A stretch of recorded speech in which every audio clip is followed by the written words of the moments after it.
Now we're in contract prior to contingencies being removed. Now we're in business. This is exciting, isn't it?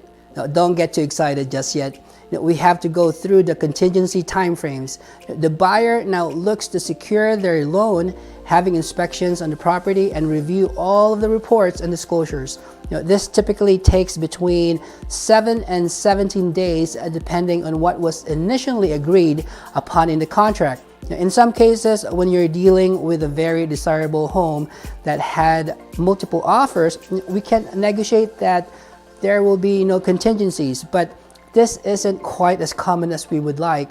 During the contingency time frame, the buyer can back out of the home if they're not happy with what they discovered on any of the reports, disclosures, or the inspection that they're having done. After reviewing the reports and having the inspections, this is typically when the buyer would be asking for repairs, or they could possibly be asking for credits for things they found during these inspections. Buyer also has some question to back out of the home if they choose, or if they have requests that we cannot come up to a mutual agreement between the buyer and the seller.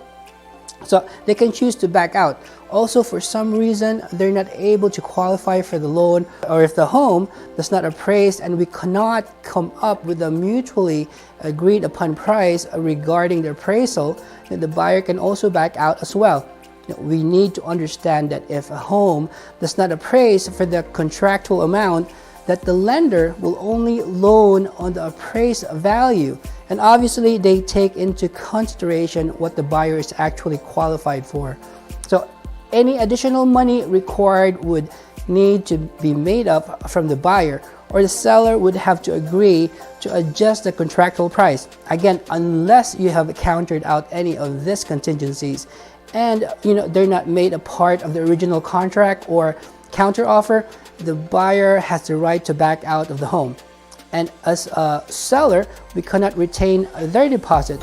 This is why it's essential to hiring an agent like myself who knows how to properly vet buyers and their offer, to ask the right questions and ask the right conversation to the agent and the lender. Now, the buyer's deposit are only at risk if they officially have removed their contingencies. So I always advise my clients not to start packing their bags until all contingencies have been removed. Also be sure to get contingencies removed as soon as possible, and see what the contractual timeline as much as you can. Once the contingencies are removed, well, now you get a little relief and have more assurance that the home is actually going to go through, and you should be moving soon. Now, feel free to reach out and find out what your needs are and how to properly serve and advise you. And as always, be better every day.